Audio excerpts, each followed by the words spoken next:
Good morning. Good morning.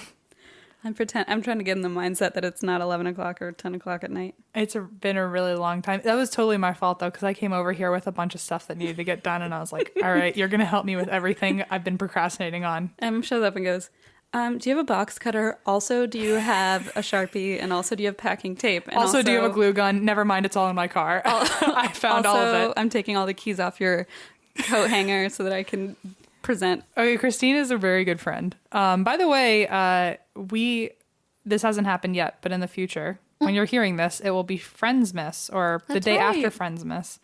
And so Christine and I... Friends Boxing, Froxing Day, if you will. My. Christine and I currently don't know what we got each other, but when you're listening to this, we already know what's happened. And I'm going to tell you, I already probably love whatever you got me. It was a wild ride. And also, so we're either doing a recording or a video of us opening our gifts, I think for so. Patreon peeps. Poor Allison, Blaze, and Alexander are just going to have to sit there and watch us do it. They're going to be like, and we're like, everyone be quiet. It's Friendsmas. Em, open the gift again and pretend you're surprised. But I will say that there was quite a hiccup with your gift that everybody knows except you. And it was honestly hilarious and horrifying. And I hope that it's rectified by Saturday. So we'll see. I have no idea what's going on. You'll find out. I'm just going to smile and nod. It's a good time. But really, Christine is the ultimate friend because I came over today and was putting on, literally, it was just one finishing touch for Allison's Christmas gift. And it took, 3 hours? We were like weaving Christmas lights and it was an experience. It was an experience. But so Christine didn't complain at all. She just took it like a champ. And I was like, it's great. And it looks awesome. And I'm very proud of you and your gift giving abilities. Oh, well, thank you. Why do you drink this week? Is that why? No. Why do I drink? I had a good reason. I really did have a good reason, I thought. I remember being like, this is what I'm going to say on the show. Whoops. Well, I have a good reason. Why? Listen. Blaze was like, hey, I'm going to do this nice thing for Christine because I had a really rough notes session this week at work. And he was like, I'm going to do this nice thing and I'm going to build Christine a dresser. Okay. And it was like 5 hours later. The dresser is still like being situated. And I'm like, why don't I help? And so I'm like, I'm going to see what's on the other side of this wood to make sure that you're doing this right. Mm-hmm. And instead, I got my entire head jammed inside of the dresser drawer. Mm-hmm. And it got stuck. And Blaze is like, Christine, take your head out. And I'm like, I don't think you understand that I can't take my head out. How did it get in there if it couldn't get out? That's what he said. But I was like, when... Georgia brought this up on My Fair Murder today, and I was like, thank you. Someone understands when you're a kid and you put your head through the banisters and it gets stuck. Yeah. It was like that, but sideways, and also I was in my underwear. So it was worse. I got a text from you today saying that I woke up to a text from Christine saying, I got my head stuck in a dresser for 5 minutes today. It happened minutes. Right after my hand got stuck behind a fridge, so I felt like we were closer than ever. I mean, I told him this, but I blame Mercury. It's fine. So Blaze was like, Christine, come on, stop. And I'm like, get Alexander, because he wasn't believing me. And he's like, you're in your underwear. And I was like, don't get Alexander. And then he had to unscrew the wood to like pry me out of the dresser. And I still have like cuts behind my ears. Oh my God. I was jammed in there and I was Jesus. like crying, but also laughing. In your underwear. In my underwear. And I also had like basically a bottle of wine. Of so course. I thought I was being really helpful in told Blaze to unscrew the dresser to pull me out. It was like a firefighter coming to like take me out. He still has a chance to leave. I don't know why it just doesn't. I don't know why it just doesn't do it.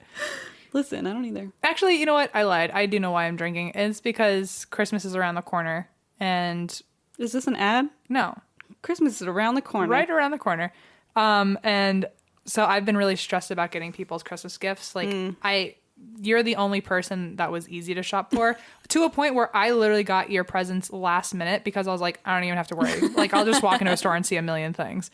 But with everyone else, I've been freaking out for several weeks, like my own mom included. Aww. It's hard to buy for parents, I feel like.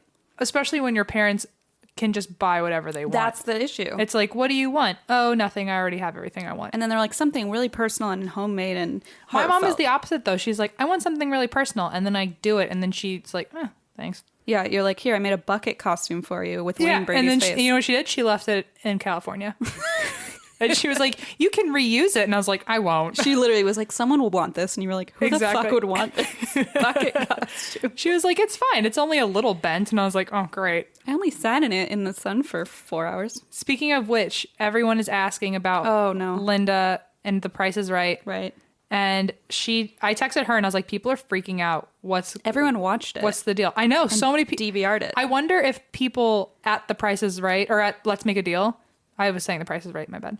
But I wonder if people at Let's Make a Deal were like, why did our numbers just skyrocket for this episode? It's because all of our listeners. It's weird that the crossover between Investigation Discovery, like, it's like snapped. Took a sharp left turn into the game channel.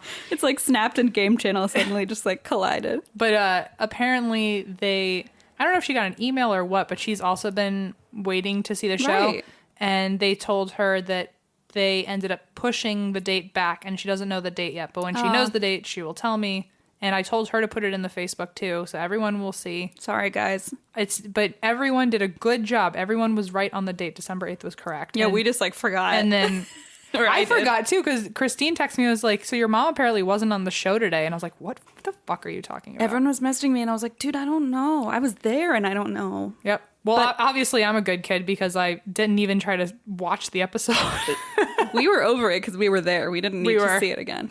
But we will say, we promise it actually happened and it was real and it's hopefully coming. Hopefully when you do get to see it, remember that what you're seeing on screen, know that we were in the audience rolling our eyes being like, oh shit. You can probably see us in the background just being like, God damn it. Look really hard. We're all the way in the back and we're laughing hysterically or cowering. I smacked Em so hard. I was like, Linda. You did look at me and you're like, we're going to remember this moment forever. And it will probably be on TV. Anyway, also I want to add that our awesome moderator who we've brought up a couple times, Jessica, we're adding a couple more mods to the group because it's growing so fast. That's the secret ATWWD podcast group. If you're not in it, go join. But so Jessica's been dealing with all sorts of just like left and right issues and helping us out tremendously. So a couple members of the group a couple listeners wanted to do something special for her. So somebody organized a GoFundMe to get Jessica to CrimeCon. Oh, by the way, we're going to CrimeCon. We haven't told you that yet, have we? Well, we did. Oh, we have in the Facebook Live videos. Yeah. So not everyone knows. No. But yes, we're going to CrimeCon in Nashville in May. Oh my God, we're so excited. Get your tickets in a couple weeks because Not yet. January 1st is the...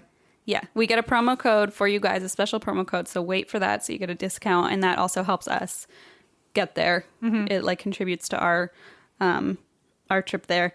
But yeah, so we were going to give you a promo code. But Jessica was saying, I wish I could go, but I don't think I have the funds for it. So somebody created a GoFundMe to help get Jessica to CrimeCon, which is so sweet. And we want to meet her. So we're putting it out there. Everyone go help Jessica. It's on the Facebook group.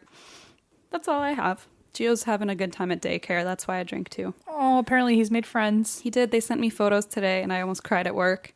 And they said they had to bring out the dog Kilo who like helps with anxious dogs. But they said that Gio's making great strides.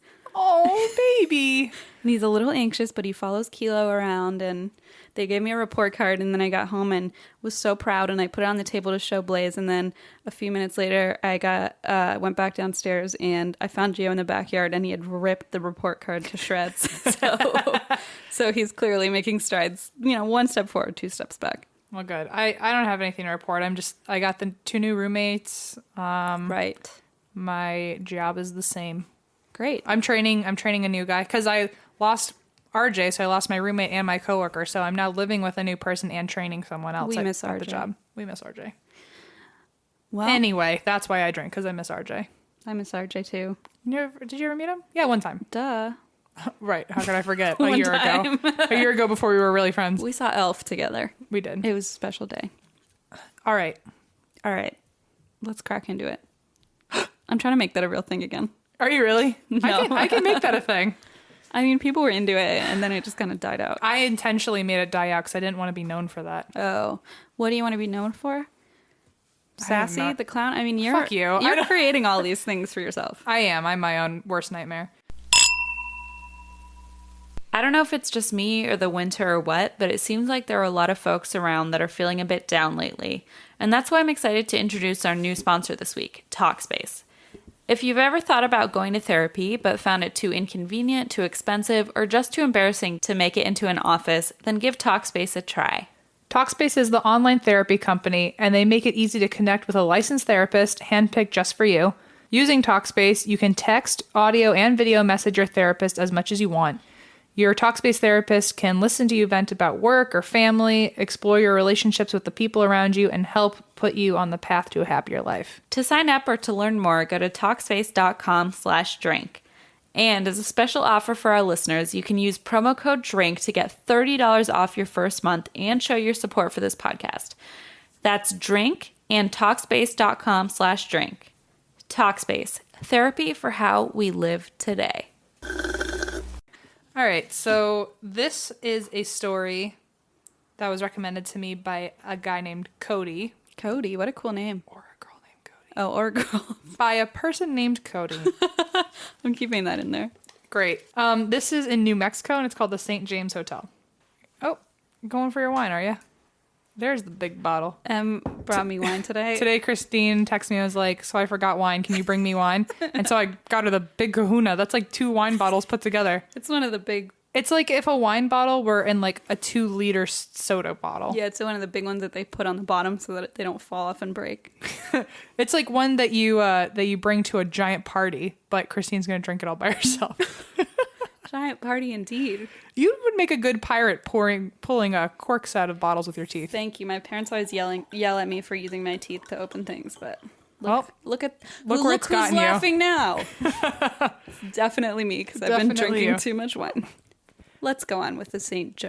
James Hotel. St. Okay. Jonathan. What's it? St. James. Sure. Okay. Thanks, Cody. Okay, so the story begins, the prequel begins in 1862, because I love a good prequel. We love a good prequel. So Ulysses S. Grant Oh, great. told President Lincoln, they're just hanging out, Oh, sure. as they do. And he told President Lincoln to hire a guy named Henry as his personal chef. Can you see where I'm going with this? Oh my God. Very spooky stuff. It sounds like a HelloFresh commercial. Hey, have I got something for you? Have I got something for you? So Ulysses S. Grant and President Lincoln talk about this guy named Henry.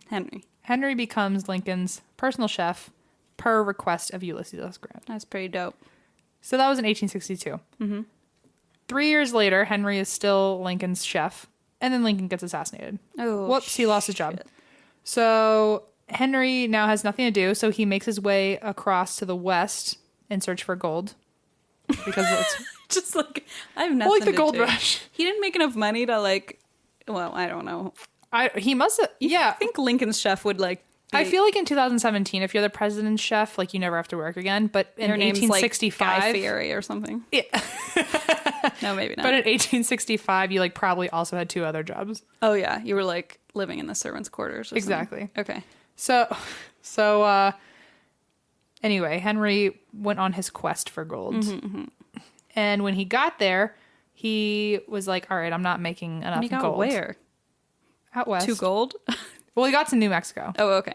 And he decided, okay, well, the gold out here is not what I expected. It doesn't live up to my high expectations. As the president chef, I expected more out of the gold here. That's fair.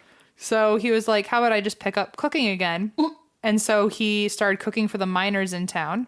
Oh. And it was a town called Elizabethtown in New Mexico, but the nickname was E-Town. Oh, that's pretty radical.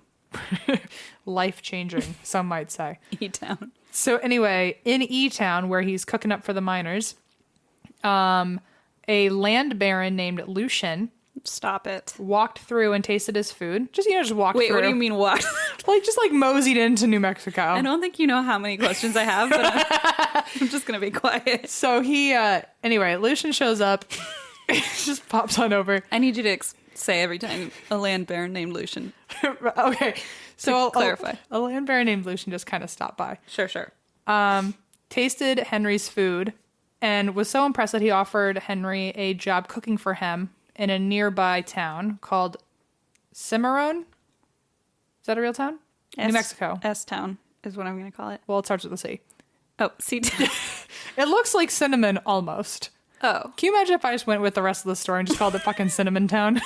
God, people would kill me. I mean, it's not far off from what we actually probably do. And don't I mean, even Dr. realize. Carrot obviously lives in Cinnamontown. Dr. Carrot. So anyway, so in 1872, he's now working in Cinnamontown. And Henry, I hate myself. Hold on. Henry is working in Cinnamontown, right? Yeah, and he's cooking under Lucian, the land baron. Land baron named Lucian. So how, like, I don't understand. This guy's just like wandering through and is like, wow.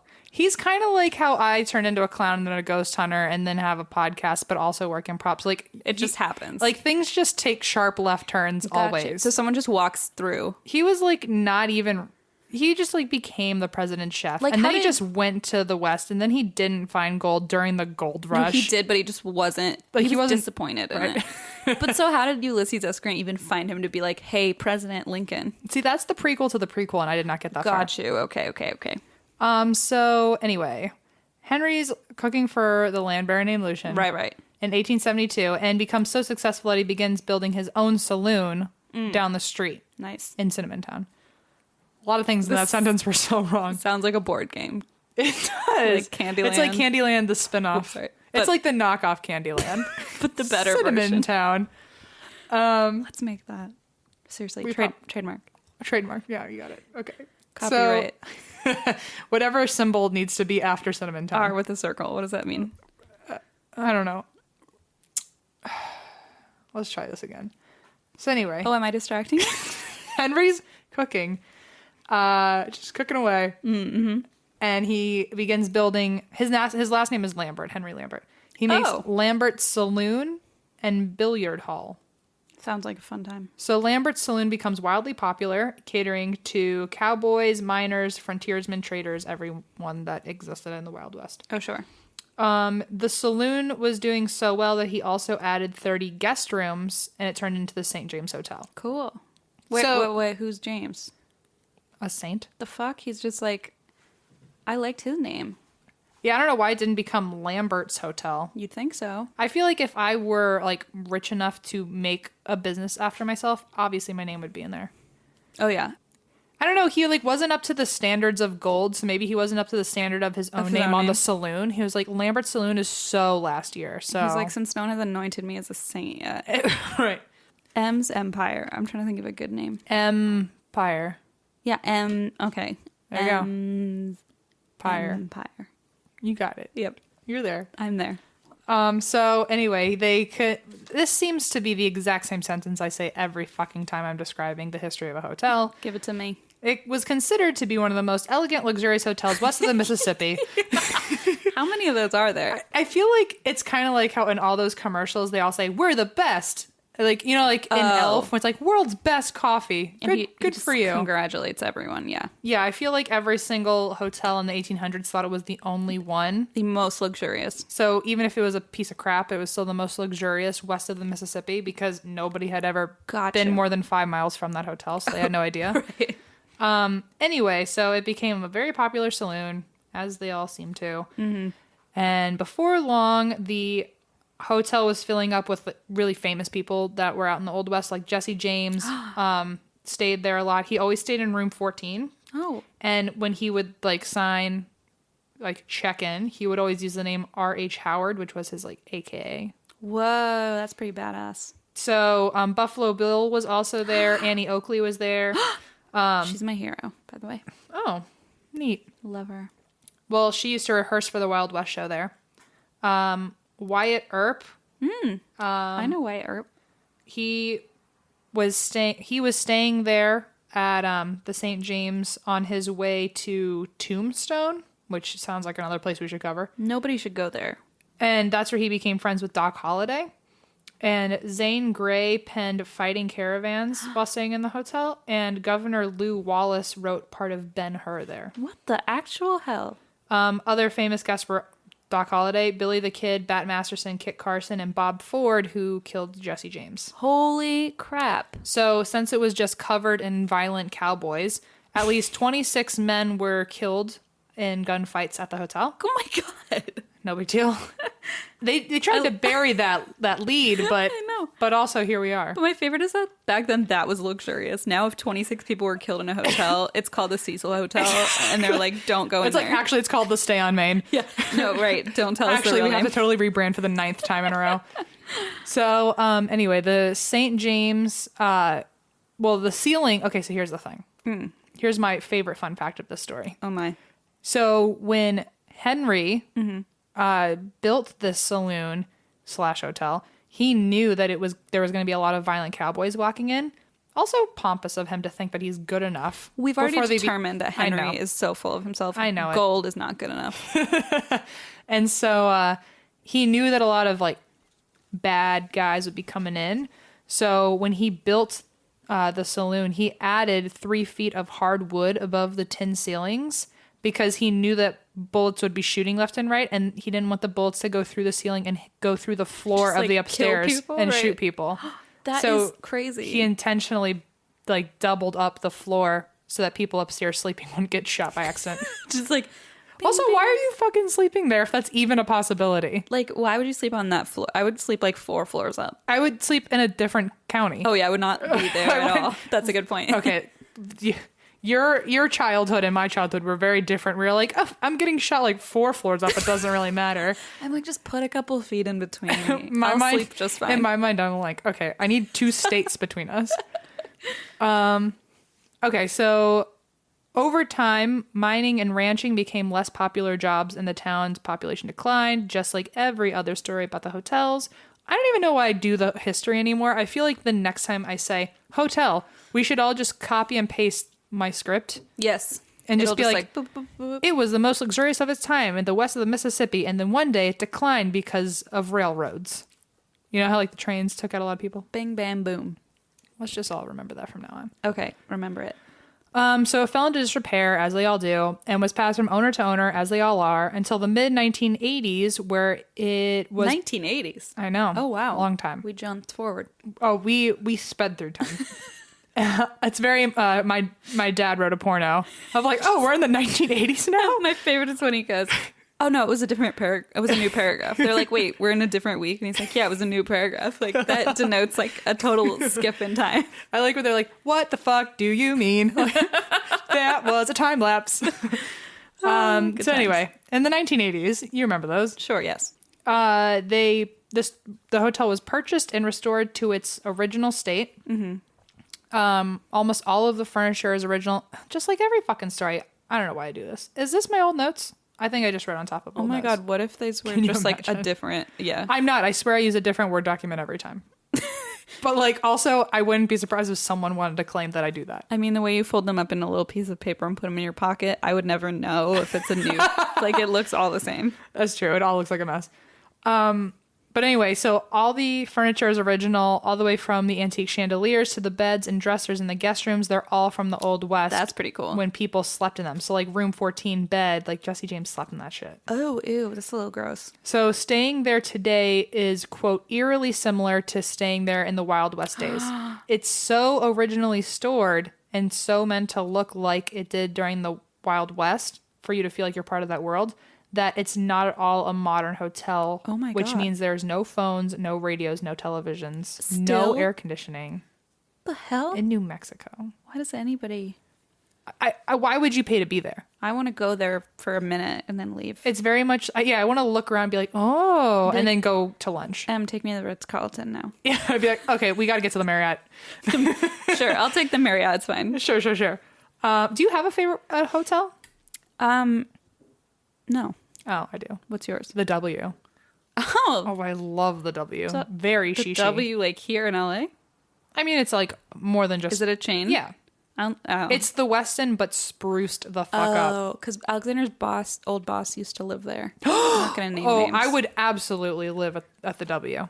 I mean, yeah, but someone he's told me- also a multimillionaire. Yeah, you have to be Yeah. to stay there. It's such a nice... Oh, my God. His apartment was Yeah, I imagine. bananas. Guys, if you've never been in a Westin... Or, no, I'm sorry, not a Westin. Ugh. Oh, my gosh. Oh, how dare I'm sorry. you. I sound like Henry right now. But if you have do not... sound like Henry. If you have not stayed in a W, you are not living your best life. Listen, I've never stayed in a W, You're not living your best life. clearly. One day, will be so rich and powerful that we'll live in a Westin. Not a Westin, damn it. We'll live in a Westin. No, we won't. We'll live in a W. We'll visit the Westin and laugh at people. Solidified our fate that someday we're gonna live in a Westin. Especially at least I'm not motel. saying like a Motel 8 or like a Ramada. That's what it's called. Ramada. Did you know my mom is banned from Ramadas? I did, and also did you know people always call my mom Ramada, and they go, "Oh, like the hotel," because her name's Renata. So when you tell me that, I'm like, "Oh, our moms are like kind of related." Similar. Yeah, interesting. My mom will probably be banned from knowing your mom too, so it's a full circle. And probably call her Ramada, so it's like absolutely. My mother will call her Ramada. So back to Henry. Sure. The hotel fell into disrepair in the 1980s. Oh yes, we time traveled. In the 1980s, it was purchased and restored, and it has no television. Disgusting. Foul. It reminds me of that episode of Friends when Joey's like, "You don't have a TV. What the fuck do you point all your furniture at?" That's how I feel about this hotel. It's like, where does everything go? Literally, how do you function? So in 1881, Henry was playing cards with some men. This is where the spooky shit starts happening. Get ready, guys. Oh my. Everyone tune in. Get ready. In 1881, because we've gone back in time now. Wait. Literally 100 years. Okay. I'm sorry. My name is Rocky Flintstone, and I just don't know what I'm doing. I have whiplash. 100 years worth of whiplash. Anyway, I think it was just it was very stressful for me to see that there isn't a television in this hotel, and so I needed to like report it before I forgot to. You were like, I was like, anyway, back to 1881. Hold the non-existent phones. Back to 4 years before Marty McFly gets there in the third sequel. Right, sure. So, Henry was playing cards with some men in the card room because of course there was one. Right. And he was so confident in his hand that he bet the hotel. He's such a dumbass. Maybe Henry didn't even want the hotel at this point. He was like, it's old. It's not good enough. So a guest of the hotel named T.J. Wright, Cool. he also felt very confident in his hand and agreed to the bet. And he won. Wait, what was he betting? Like, he was like, oh, you think that your hand is good enough and you're betting the hotel, I'll take that bet. Yeah, but like, was he like saying, and if you win, like, what did he get from him? Oh, I have no fucking. Oh. Who knows? Pride taken away? I don't know. So anyway, he won and essentially got the hotel. Jesus. He went upstairs to his room because he was a guest there. So he went upstairs. Not like he just like was like, now I own the place. This is my room. This is my domain now. He went upstairs to his room that he was staying in to go to bed.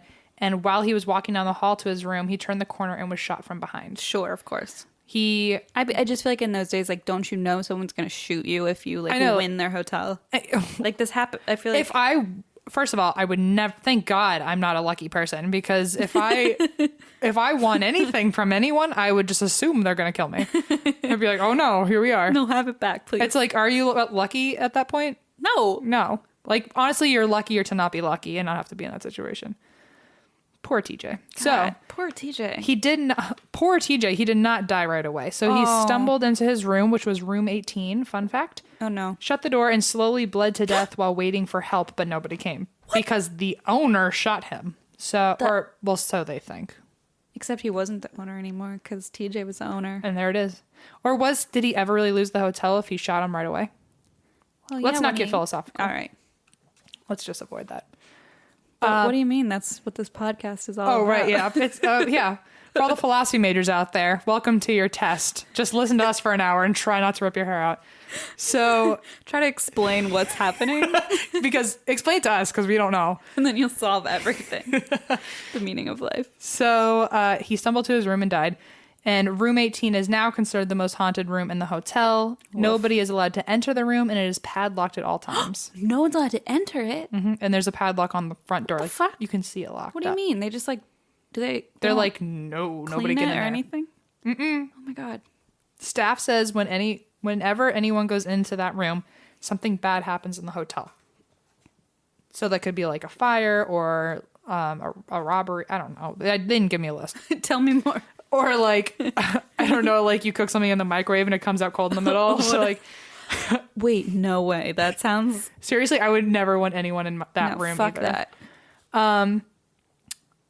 Rumor has it that the reason they won't let people stay there is because there's actually been a more than average number of mysterious deaths happening in that room. Wait, what? Seriously? So a lot of people, before they locked it up, a lot of people were staying there and just dying for no reason. Okay, that's worse than just like the microwave. Is it? First of all, there's no way they have microwaves there if they don't have a fucking telephone. But Okay, that's a good point. That's besides obviously. the So then that's not even in the running then. okay, so people are dying is top People of the list now. left and right. Okay. So then they were like, okay, we gotta like tone the shit down, and we're just gonna padlock it. If nobody can get in there, no one can die mysteriously, and so Sure. far it's working. Seems logical. There wasn't a strict like record at the time of people staying at the hotel or people dying in the hotel, because back in the 1880s it's like, well, everyone's dying, Right. so why write it down? Everyone's dying. Everyone's getting shot by cowboys. I mean, 26 of them died in the hotel. At some point you just got to be like, why even write it down? Like where we just need to find a place to put It's them. like I have a hand cramp. Too many people. So since it wasn't like a priority of the time, there's no record of TJ's death in the hotel, but there's proof that a TJ Wright existed because he was born in New Mexico in the year that he said he was born. And one of the original guest registries that they found during the restoration in the 1980s, they found like an old registry, and it said that TJ Wright was staying there for 3 nights on the night that he supposedly died. in room 18. It didn't. I don't know. Oh, that's so creepy. But so like there's proof that he was there. there. Yeah. And he never left. So Good one. wild ride over here. Wild ride for one. So For one and only one. party of one. So employees of the hotel advise all of the guests to avoid that area while traveling through the floor. So like if they want to get to their room, to take a different route than like crossing the room. Why would you go there? One former owner of the hotel even says that someone pushed her down the stairs while she was trying to get into the room to clean it. While other witnesses say that they have seen a ball of orange light floating out of the room, and others have seen, like, if the door was open, like, I Yeah. guess sometimes staff has to get in there. They have seen the chandelier in there swinging so crazy that it's flipping itself over. Oh. Those who have sensed him say that he's incredibly unfriendly, very angry, and wants to be left alone. And they assume he's very angry because he died instead of winning a hotel. I mean, I would be fucking angry too. And then no one helps you and you bleed out in your room. But that's kind of sad that you didn't even win the hotel and now you're just going to like hang out there. It's like in the afterlife, he's like, well, then I'm just going to stay for as long as I want. Like just to get his. Yeah, but he was also like violently murdered and no one came to his rescue. I feel like I'd be like bitter. I mean, there's a lot of reasons to be better. Okay. I mean, like if I were to die and be a ghost and God was like, okay, do you want to like be an angry, bitter ghost or like a happy one? And I'd be like, well, I mean, I still got a lot of shit to be mad about. I would just go haunt everyone. I think like that's what he's doing. Yeah, so I'm on his side. Oh. I would okay. haunt you is the moral of this. Oh. If I go first, like I'm gonna haunt the shit out of you. I mean, I thought that was already agreed upon, but it's fine. All right. I mean, I'll just like, I'll be a friendly haunt though. Like I'll make sure the wine always stays filled. Wait, really? No. If you die tonight, that's why. Because I'm Oh. Nope. What? Because that's the only bottle of wine you have and you don't want to go shopping for more? I thought that was funny, and then I said it out loud, and I was like, that's horrible. I don't mean it. Aw. Please be safe. Please don't. Oh my die. gosh. Guys. Guys, Oh my. we're having a moment. Oh my. Please leave us alone. We're having a moment. Oh, wait. Nope. Don't leave us alone. Come back. God come back. damn it, I don't come want to be back. alone. Hey, Hey. Christmas is coming up, in case you didn't know. I had a hunch. And that means family gatherings, seeing beloved friends and family, and another year of celebrating your family's unique traditions. It's the best time of year to indulge in remembering the past, but also for making new memories that you'll all cherish for years to come. Oh, yeah. And more than ever, that also means tons of great pictures. Yay. Pictures of your family gathered together, or us gathered together. Just us, because there's no one else. Pictures of those adorable little ones running around and playing. Geo. Pictures of the annual tradition of baking holiday cookies with your children. Geo. With all those great pictures and fantastic memories, this year we've partnered with CanvasPeople.com to bring you a special deal. For those of you who don't know, CanvasPeople.com has a very easy-to-use photo-to-canvas service that takes your photo memories and turns them into beautiful artwork for you to enjoy every day. Instead of snapping that beautiful picture and letting it rot in your cell phone like I do with all of my pictures of Geo, You can bring that photo to life and put it on your walls at home, in your office, or give as a great gift, or put it on your mantle/vision board. You can buy with confidence knowing that over 1 million happy customers have been served with high-quality canvas made here in the U.S. and contributes to over 250 manufacturing jobs and has fast shipping, great attention to detail, all the good stuff. All the good stuff. So we have a special deal for you guys. Normally 11 by 14 canvases are priced at $69.99. But for a limited time, canvaspeople.com is offering one free 11 by 14 canvas. Just pay shipping. Just the shipping. To get this amazing deal, all you have to do is go to canvaspeople.com and enter drink in the cart at checkout. That's canvaspeople.com, promo code DRINK. Oh, I'm trying to get through this story, man. I'm sorry. I'm not helping.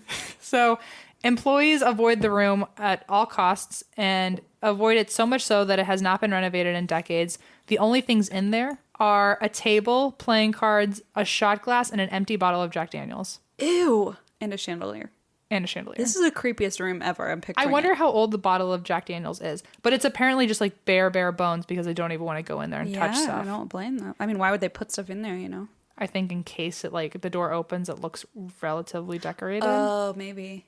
But like, yeah, you wouldn't want to take anything out either. You're like, Yeah. I don't want to fuck with it. So anyway, it's just they try to avoid that room at all times. So Henry's wife, Mary, lived in the hotel with him, also like gave birth to their kids there. 2 of their kids died there. Ooh. And then she also died there in 1926. Oh, so we're just time traveling again. Sorry. So Listen, I'm into it. I'm just keeping you on your toes. As usual. So staff call her the protector because apparently she haunts the place as well, but she watches out for people. And they will smell rose perfume. And she has appeared to people as a full-bodied white apparition. So just like a white light in the shape of a human. Oh, wow. If you are staying in her room, which is 17, which is right next to room 18. My God. It's like good versus evil. I was about to say, battle. If you leave the window open while you're sleeping, she will start tapping on the glass because she wants you to close it. And then if you ignore it, it'll start turning into banging on the glass until you can see the glass vibrating. I mean, I feel like, okay, maybe she's a protector spirit, but that would scare the absolute shit out of me. Or she's just like crazy anal. She's like, excuse me? Close the fucking window. She's like, my OCD will not let me pass to the Can afterlife. you imagine if you still have OCD after you die? Like, that sounds horrible. That's its own curse. So anyway, she'll tap/beat on the glass until you actually close it. Wonderful. Also, her 2.5-year-old son, Johnny, died there from fatal burns of hot oil to his body. Oh my God, what? He like was running around and one of the servers had a bunch of fried foods. No. And it fell on him. That's so sad. Guests and staff, have seen him running around the hallways, playing in the hotel and getting into mischief. One bartender saw him in a long white gown, spinning a bottle while sitting at the bar. A 2.5-year-old, by the way. Sounds like your child. He's like, listen, I have stories to tell. Listen, the reason I'm spinning this bottle is because I chugged it first. Who wants a if kiss? these walls could talk, man. So anyway, Poor Johnny. the bartender saw him sitting at the bar by himself because the 2-year-old really needed a drink. He somehow climbed onto a bar stool. And he was like, I'll have what she's having. Yikes. And thinking he was a guest. Thinking the 2-year-old was a guest? Well, I guess assuming it was like a guest's kid. Oh, okay. Said, hey, why don't you go find your parents and go back up to your room. When Johnny looked up at him, half of his face was horribly scarred with burns. No. And he jumped off the stool and disappeared into the floor. Do you have any idea how much that would scar me? Like, I would quit that job immediately. Yeah, That's terrifying. I mean, like, all of a sudden he looks up at you. No. He's got horrible scars. And then he, like, literally dives into the floor. Just even the notion when people say, like, a ghost looks them in the eye, like it knows you're there, Yeah, that scares you could be the prettiest ghost in the world. If you look me in the eyes, I don't like it. I'm donezo. So there are also Could be the hey, pretty lady ghosts, you heard it here first. there are also 2 little girl ghosts who died of diphtheria in the late 1800s. Diphtheria? Yeah. It's one of those, like, Oregon Trail diseases. Well, I know that because I died to that a lot when I played Oregon Trail. Oh, like, really? oh, you died of dysentery. And I was like, probably. I always drowned when I was trying to fix the wagon. It was always dysentery or diphtheria. Or cholera. I never died of cholera. Oh, I always died of I regularly died of dysentery. That was probably 90% of my deaths. Dysentery, everyone died of that. It's just horrible. Diphtheria, I think, is like a virus. All right. I'll believe you. I don't know. I made that up. Okay. I believe you. Okay. Okay. Because we're best friends. And we trust our If one of us is scientific stupid, then both of us knowledge. are. So both of the little girl ghosts are polite and well behaved, and that has been determined because they have been heard saying, "Thank you, mister," and "That's not funny, Johnny." Anytime Johnny does something mischievous, you'll hear a my little girl God. say that. When Johnny looks people in the eye and then burns into the floor. When he dives into the ground, Half just burned. melts into the hardwood floor. No. I dropped my notes. Oh my God. That's not funny, Johnny. Oh God. Anyway, as one of the perks at this hotel, if you are an employee there, you get to live there. Oh yay! Why Thank the you. Actual fuck. What a great benefit. You don't get a phone. You don't get internet. You don't get a TV. There's- and you get fucking. I was like, yeah, you can live here for free with no amenities and no fun. And, also, like, a lot of fucking ghosts. Demons are just always with no you. big deal. So one employee, her name was Lyle. I'm just gonna nod. Okay. Lyle started working there and moved into the room directly across from the Mary Lambert room, who was the protector and watched over people. 17. So it was right across from 17, which means it was right next to room 18. Oh shit. So right away, she was like in the crossfire between like Good and evil. good and evil. She immediately started having problems sleeping and would wake up several times at night for no reason at all. Like no noises were waking her up. She would just wake up. In the dark, and there's no fucking. And there's no TV to distract you. You can't just like play the radio or TV. Nope. She can't like listen to our podcast to get through it. God, that sounds like a dream / nightmare. Can you imagine a world without people being able to listen to our podcast? It sounds a lot like what the world was like in January 2017. Sounds like a pretty hellish time for everyone. So right away, she started having sleeping problems and would wake up several times a night for no reason at all. And paranormal investigators regularly toured the hotel. And so when she found out when they were coming in, she found a psychic working with them and was like, "You have to check out my room because I don't know what's going on, but I can't sleep anymore." And without being given any info, the psychic told her that someone named TJ was trying to possess her. No. And someone named Mary was stopping him. No, okay. So she was literally in the crossfire. I just got chills. She was being a pawn in their game. So Mary's like sticking around to stop. That's so Yeah. fucked up, dude. Yeah. So she was right across the street from someone taking care of her and next to someone trying to possess her. This is horrifying. Like in her sleep. I can't. So she was like, "Oh, well, I still want to stay in the room," because Lyle apparently is an idiot. Lyle. And the psychic was like, "No, move." And so she moved into a different room, and as of that night, doesn't wake up in the middle of the night anymore. They need to shut this place down. But apparently she kept waking up because she was like spiritually like getting disturbed. There's fucking spiritual warfare happening. Yeah, right over her. Right through her. Yikes. So there's another spirit there. This is the last spirit, I think. And he is a mischievous gnome-like man named the Little Imp. I left him for last because I thought you'd enjoy that. Merry friends, miss. He likes to play tricks on the living, especially annoying new employees. He once appeared on a bar stool and laughed at the young man that was working because he had to clean up the dining room. Like, just like showed up and was like, "Ha ha ha," and just teased him and then popped away. I like how the 2-year-old is just like sitting at the bar drinking. Like he's lived like a century's Yeah. worth of wisdom. and the then full-grown like weird imp man is like acting like a 2-year-old. I don't understand. I like how that was your takeaway from any of this. I just keep picturing that creepy 2-year-old with a white gown drinking or whatever. He really does like put on such a somber appearance of It's sitting so creepy. sadly at a bar. And then But this little imp just pops up. What's his name? The Little Imp. Oh, right.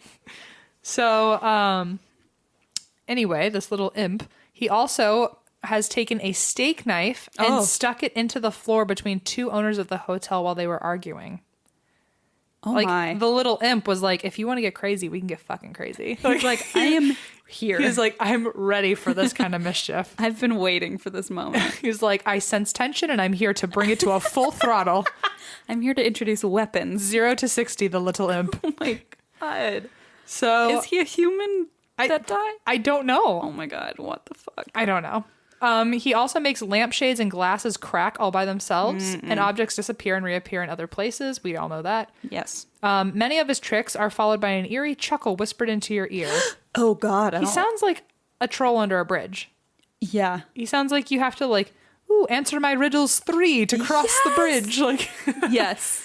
anyway. And like, can you imagine if a ghost just popped up one day and was like, answer my riddles 3 and I'll disappear? And I'm like, oh, okay. we would fail immediately. I feel like I just want to answer them right the first time, so you go. But that's the true torture too. It's like, if you're not good at riddles, he's just going to keep haunting that you. knife is just going to come straight between What if my instead of eyeballs. exorcists, we just tried answering riddles and just saw what happened? What's wrong with you? We would never succeed at anything. Yeah, we should just call the exorcist. Yeah. So 2 girls were staying at the hotel together, and one of the girls went to go take a shower, and the whole time she was in the shower, the door to the bathroom kept opening and then slamming shut, followed by a laugh. Okay, this guy's becoming less fun and like more and more creepy. And so the little girl, or not the little girl, well, that'd be even creepier. So the girl kept telling her friend to quit, but it happened every couple minutes where the door would slowly open and then slam shut. And then you'd hear a laugh. So when she got out, she went to yell at her friend, but the friend wasn't there. No. And she found out later that her friend had been out the whole time at the pharmacy.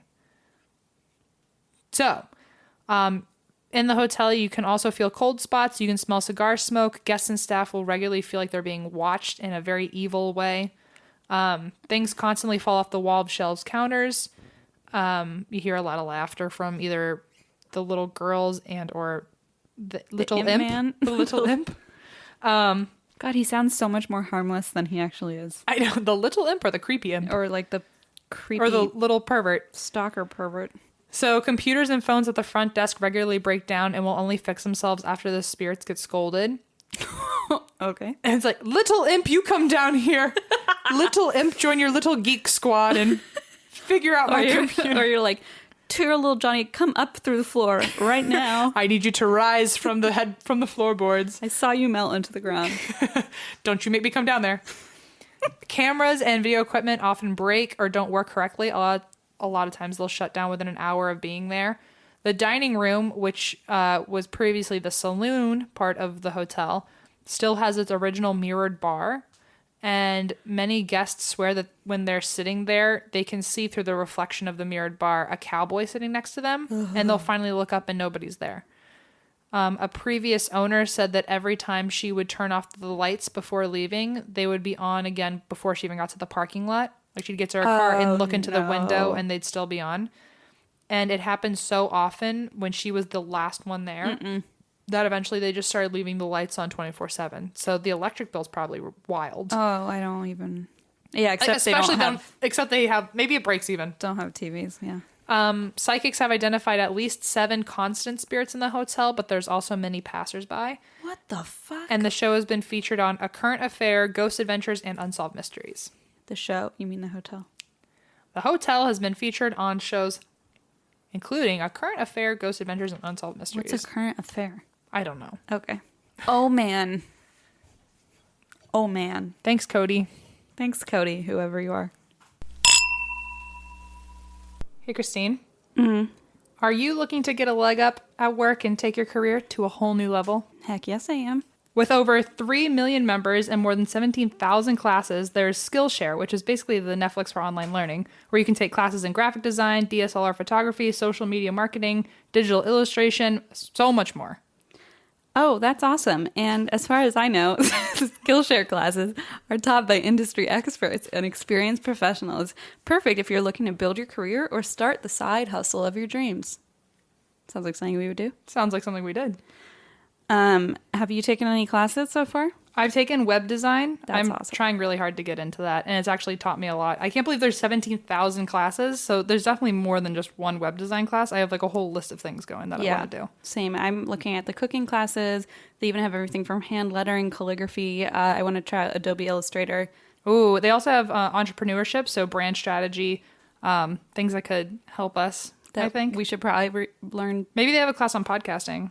Probably Maybe do. we should figure out how we do that. We'll find out. You could teach a class on how to drink. I'm an expert. I think so.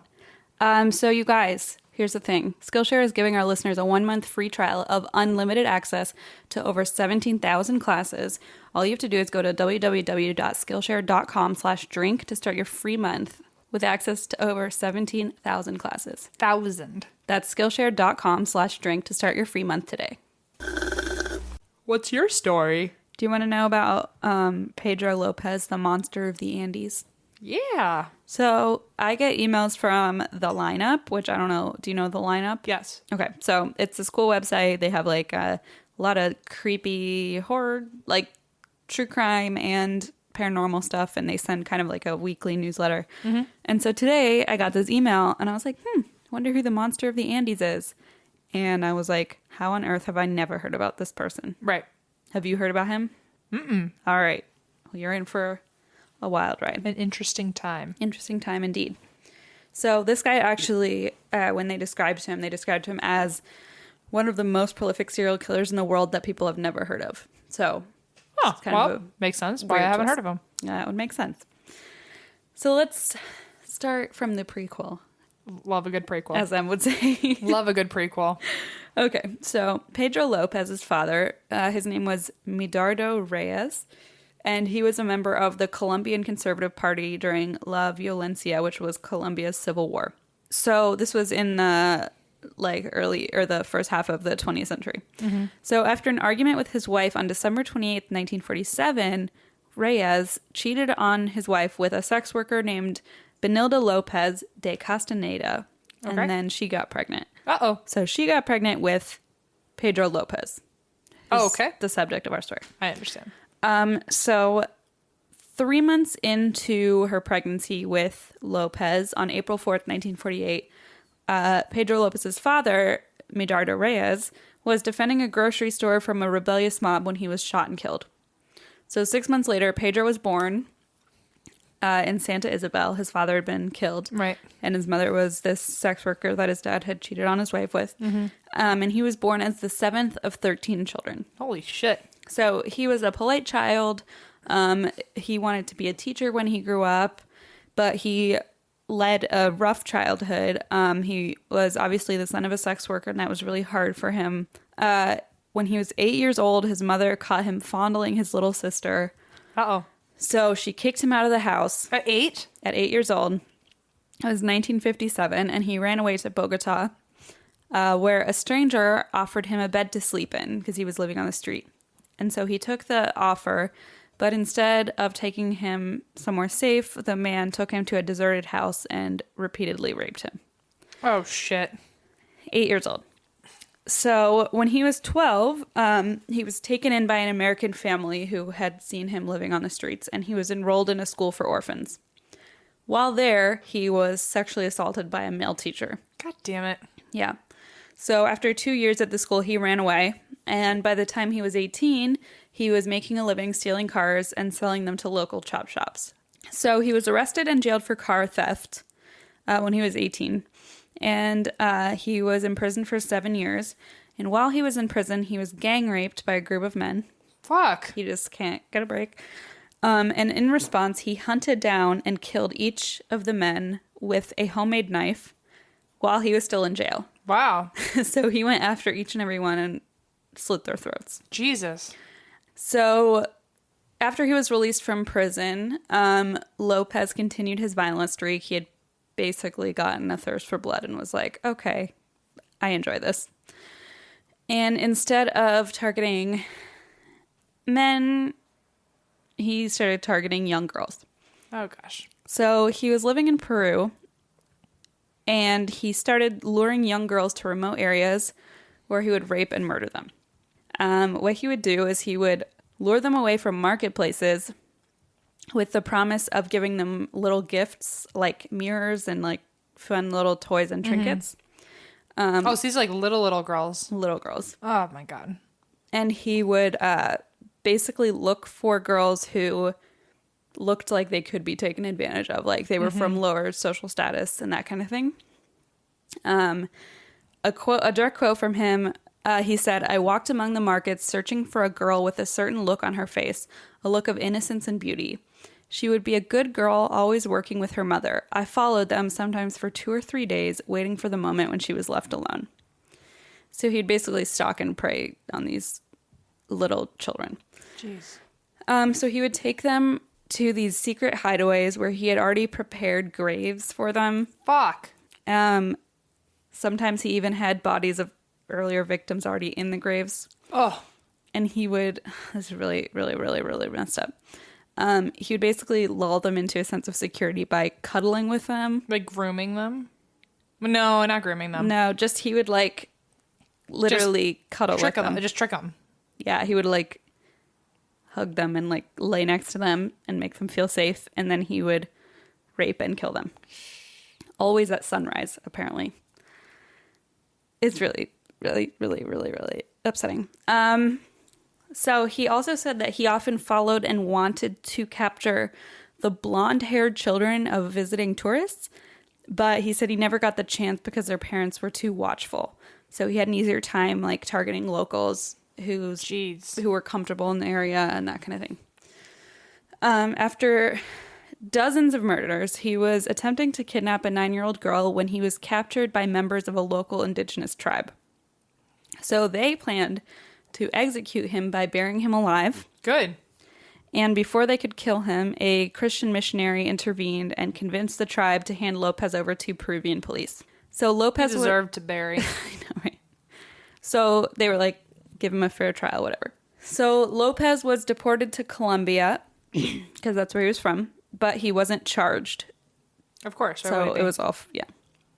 He lived in Colombia for a while, then moved to Ecuador, where he later said, I like the girls in Ecuador. They're more gentle and trusting, more innocent. Ugh. And at this point in his life, he was killing about 3 girls a week on average. Jesus Christ. For how long? You'll find out. Oh my God. So he continued this murder spree until he was trying to snatch 10-year-old Maria Poveda, but her mother saw Lopez walking away hand in hand with her daughter. Oh shit, and she went mama bear on him. Yeah, started screaming. An angry mob pounced on him and held him there until police arrived and they took him into custody. And he wasn't cooperating when questioned. So to solve the problem, they sent an undercover detective into the jail with him. And his name was Pastor Gonzalez. And one article I read, not going to name names, what source this was, but they mistakenly, I believe, called him a pastor because his name was Pastor. Oh no. He wasn't a pastor. Because I was reading it and I was like, he was a detective and a pastor. Like, I was just so confused. Okay. Maybe he'll meet a pastor named Detective. Get out of here. I'm sorry. Pastor, detective. Anyway, so this guy named Detective Gonzalez went undercover posing as an inmate. And this is how he described his time basically rooming with, what's his last name? Oh, with Lopez. With Pastor Detective. No. Okay, so this is how he described it. He said, for 27 days, I hardly slept, afraid I'd be strangled in my sleep. But I tricked Lopez into confessing by pretending I was a rapist too. He boasted to me of murder after murder in Ecuador, Colombia, and Peru. It was beyond my wildest nightmares. He told me everything. Jeez. So that's how they got their confession. Can you imagine your job being you have to go undercover in a very, very, very violent prison? He literally was afraid for his life for an entire month. Yeah, I would be too. Especially because this guy killed... There was some show forever ago, it's like only clips of it are on YouTube now, where guys were voluntarily, and women too, but people were volunteering to go into the prison system just to see like what it was like and see like... What? I forget what the show was, but I remember there being a guy who was like, he was a Marine and was like, at least I can handle myself when I'm in there. And only like 48 hours in, he was like, this is... Yeah. So he confessed to this other guy, the detective, who also had to pretend to be a rapist just to get the confession. Yeah. He confessed to over 300 murders in various countries. And police didn't believe him. They were like, that's insane. But then a flash flood unearthed a mass grave with dozens of his victims in it. That was God shaking the world, being like, it's Yes. true. Like, hello. Yeah, seriously, though. Pastor was like, He was like, God, I knew it. show him. I knew it. So he was charged with 110 murders in Ecuador alone. And in 1981, he was sentenced to the maximum sentence in the country at the time, which was 16 years. Oh, my God.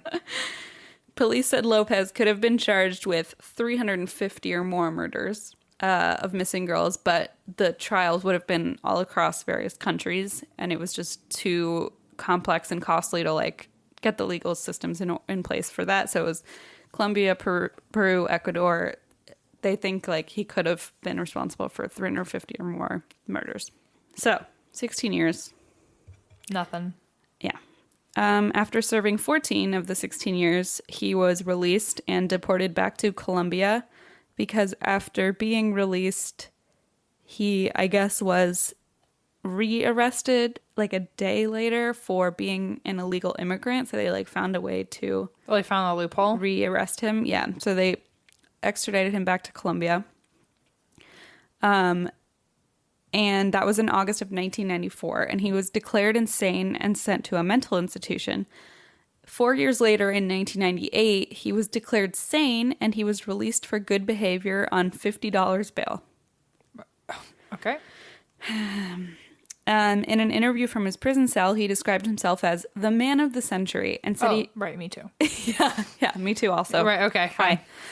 And said he was being released for good behavior. After he was released, so this was only 4 years in, he visited his elderly mother, and she said that he asked for his inheritance, and then, upon being informed of her poverty, sold her only bed and only chair to people on the street, then vanished because there was a 2002 murder that he was being connected to. So there was talk of Jeez. connecting him with, like, So he fled again. another murder that had happened. So he pieced out. And to this day, no one knows where he is. Jeez. He's gone. He pieced the fuck out and he's gone. So police said Lopez could have been charged with 350 murders. At that time, now it's probably even more. Yeah, and that was in the 90s, so who knows what's happened then. And the people that were interviewed about who were connected to the victims, to his victims, said, like, Lord help anybody who's near Like in this his guy. path, yeah. The mother of the young girl who was almost taken, who started Yeah. screaming, Yeah. she said, he won't live long. It will be a kindness to the world for someone to murder this fiend. The monster of the Andes won't last long on the outside. So nobody knows where he is, or like there's varying reports. Some say like, oh, he was arrested in this country, but there's no proof of that. And other people say, no, he like fled to a different Crazy. continent. Like nobody knows where the hell he is. That's terrifying. But he's not very old. So, Yeah, how old would he be right now? well, he was born in... Well, he's pretty old. He's like he's probably 70, 69, Still, 70. there's Like, not old enough There's some where- sprightly 70-year-olds. Yeah, and it's not enough where you like assume he's dead, you know? Yeah. So that's the story of the monster of the Andes. Jeez. 350 people. Oh my, to date. And that's Like, as far as we know. and that's like a prediction, like, you know, but he was literally charged with 110 murders just in Ecuador alone of young girls, just only You know young what's girls. creepier too is that now that he's older, if he's still out there doing this, now he's got like the grandpa persona to play off of. So, like he can go up to young girls and they just think, "Oh, this is a kind old man," because that's even creepier. So totally, it really is upsetting that he hasn't been found. So Oh well, we can all sleep easy tonight at yeah, least. lock your damn doors. All right. That's the story of the monster of the Andes, Pedro Lopez. Thank you What a mofo. for that gift. You're welcome. Thank you for your gift of Henry St. James. That's what I'm calling him now. All right. And the Lord Baron, Land Baron. Yeah, what the hell happened to him? I wanted more about him. Don't we all? I don't know. I like to presume he lived a long life. I miss long, him. hearty life. I miss him already. I'll let him know. Thanks for that. That was fun. Yeah, I do what I can. Is there anything else that we need to say? Listen, guys. Love your neighbor. Oh, Be good to one another. okay. Spay and neuter your animals. Yeah, spay and neuter your pets. Listen to Bob Barker. Don't fret. Don't do drugs. Don't do drugs and don't fret. Unless it's weed. Unless it's marijuana and you are a responsible adult. Or alcohol. If, I feel like that'd be Christine's first. Listen, Asterisk and footnote on that. caffeine is also a drug. That's true. Tell the soda and coffee drinkers. Do caffeine. Unless it's soda, that's not good for you.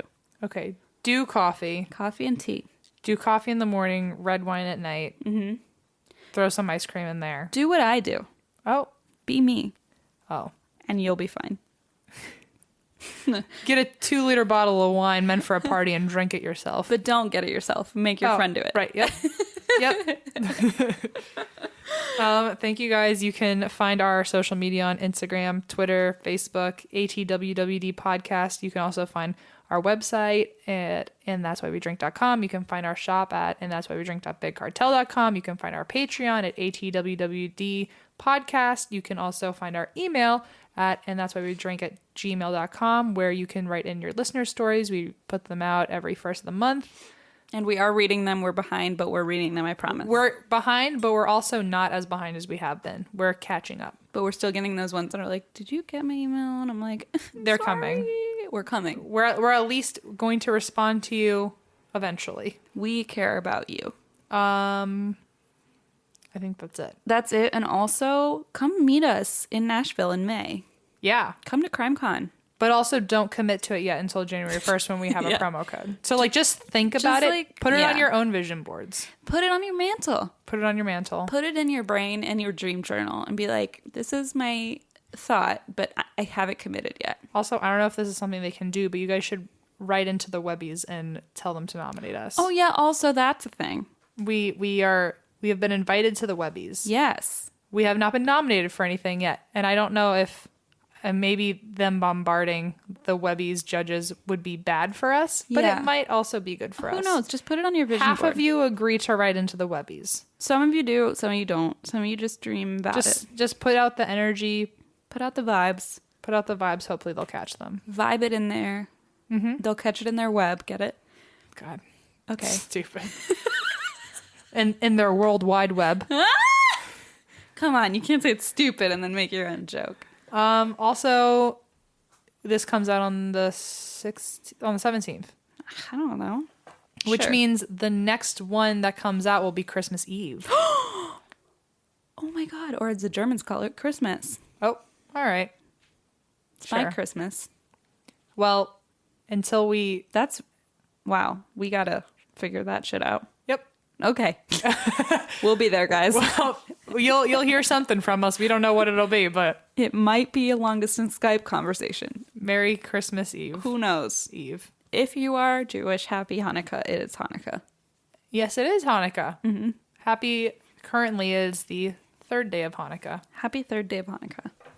But when you hear this, it'll be the 5th day of Oh my God. I can't. Sixth Sixth day. 6th day of Hanukkah. God. Shabbat Shalom. Shabbat Shalom. Don't Anyway, schwitz around, putts around. Whatever.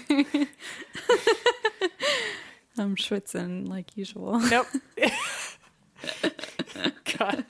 All right. Anyway, guys, thank you. And that's why we drink. And this is literally the reason. And that's why we drink. And that's why we drink. Bye. Clink. Shabbat Shalom. In the home.